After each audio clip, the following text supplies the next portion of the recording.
শক্তি মুসলমানদের ভয়ে থরকম্প হয়ে যাবে। ও মুসলমানেরা, আসুন আমরা ঐক্যবদ্ধ হয়ে যাই, আমরা ষড়যন্ত্রের জাল ছিন্ন করি।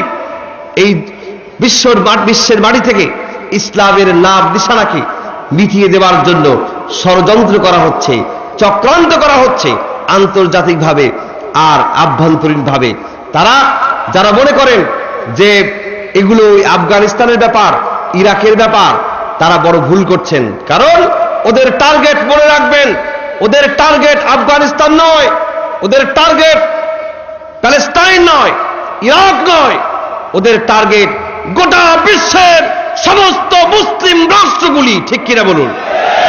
ওদের টার্গেট ওসামা বিন লাদেন নয়, মোল্লা ওমর নয়, ইয়াসির আরাফাত, সাদ্দাম হোসেন নয়, ওদের টার্গেট গোটা বিশ্বের সমস্ত মুসলিম নেতৃস্থানীয় লোকেরা।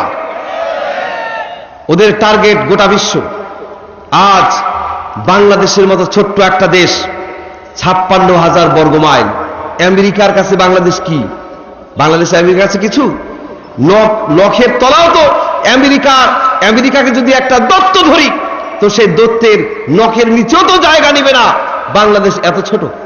আমেরিকায় সেই টেক্সাস থেকে, ক্যালিফোর্নিয়ার টেক্সাস থেকে আমি অ্যারিজোনার স্টেটের মোবিল সিটি পর্যন্ত বিমানে জার্নি করেছি।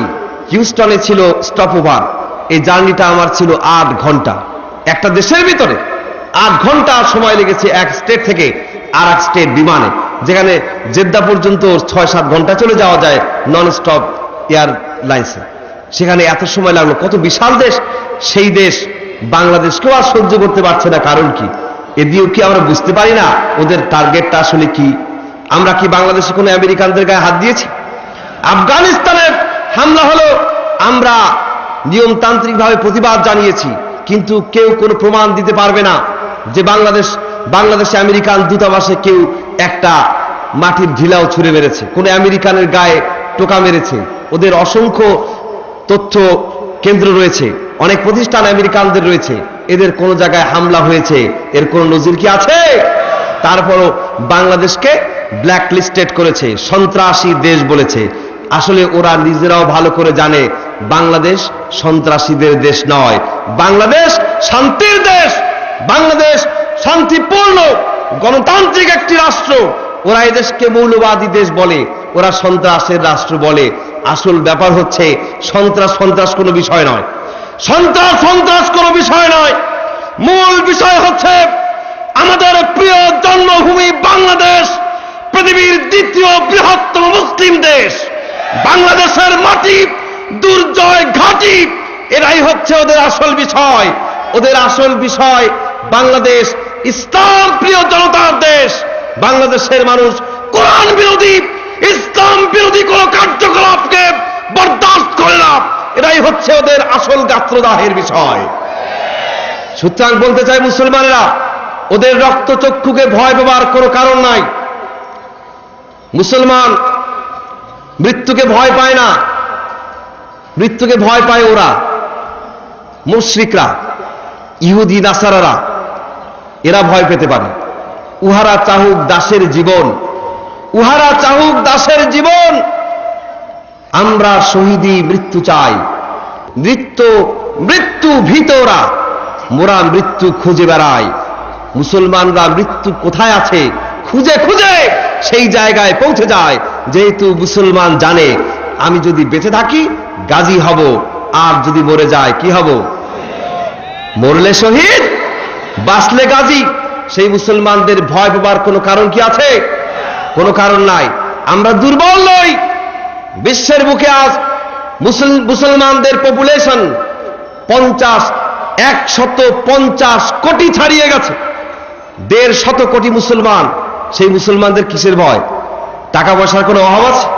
টাকা পয়সার অভাব নাই। আমাদের পায়ের তলায় সম্পদ রয়েছে। মুসলিম রাষ্ট্রগুলি সোনা রপ্তানি যদি বন্ধ করে দেয়, সে যে গুজে আমেরিকানদের মার্কেটে যাওয়া লাগবে না। ঠিক কিনা বলুন? মুসলমানদের পায়ের তলায় গ্যাস রয়েছে। এই গ্যাস যদি মুসলমানরা রপ্তানি বন্ধ করে দেয়, আমেরিকানরা রান্না করতে হবে না, না খেয়ে ওই চিটংয়ের শুটকি মাছ হয়ে মরতে হবে। ঠিক কিনা বলুন? মুসলমানদের পায়ের তলায় পেট্রোল রয়েছে, ফুয়েল। এই ফুয়েল রপ্তানি, ফুয়েল এক্সপোর্ট যদি বন্ধ করে দেয় মুসলমানেরা, রাস্তায় গাড়ি নিয়ে বের হতে হবে না, হোয়াইট হাউসের চার দেয়ালে মরতে হবে মাথা ঠুকে ঠুকে। সেই মুসলমান আমরা, ভয় পাবার কোনো কারণ কি আছে? কোনো কারণ নাই। আসুন মুসলমানেরা, এই অন্তর থেকে দুনিয়ার সমস্ত মানুষের ভয় ডর আমরা ধুয়ে মুছে ফেলি, এই অন্তরে জায়গা দেই কেবলমাত্র কার ভয়? আল্লাহর ভয়, তাকওয়া। এই তাকওয়া অর্জন করি। আল্লাহ রাব্বুল আলামিন আমাদেরকে তৌফিক দিন। আমরা সবাই বলি আমিন। আরো জোরে বলুন আমিন। আমাদের অন্তরকে আল্লাহ রাব্বুল আলামিন কোরআনের নূর দিয়ে মুনাওয়ার করে দিন। আল্লাহুম্মা নাওবির কুলুবানা বিনূরিল কোরআন। আল্লাহ পাক আমাদের স্বভাব চরিত্রকে কোরআনের সৌন্দর্য দিয়ে সৌন্দর্য মণ্ডিত করে দিন।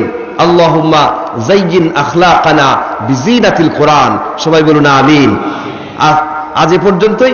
আমি আপনাদের সকলের কাছ থেকে দোয়া চাই, আপনারা আমার জন্য প্রাণ খুলে দোয়া করবেন। আমি কোরআনুল কারীমের অতিশয় নগণ্য এক নবীন খাদিম।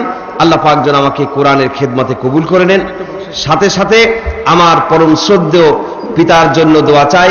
আমি জানি আপনারা আমার পিতাকে প্রাণ দিয়ে ভালোবাসেন, যেহেতু তিনি কোরআনের খাদেম। সুতরাং এই দাবিতে, আমি আপনাদের এই ভালোবাসার দাবিতে আমি কামনা করব আরো বেশি বেশি করে আমার পরম শ্রদ্ধেয় পিতার জন্য দোয়া করবেন। আল্লাহ পাক যেন তাকে দ্বীনের খেদমতে, কোরআনের খেদমতের জন্য হায়াতে তাইয়্যিবা, সেহাতে কুল্লিয়া, সুস্বাস্থ্য এবং দীর্ঘ জীবন দান করেন। ওয়াখির দাওয়ানা আনিল হামদুলিল্লাহি রাব্বিল আলামিন। আসসালামু আলাইকুম ওয়া রাহমাতুল্লাহি তাআলা ওয়া বারাকাতুহু।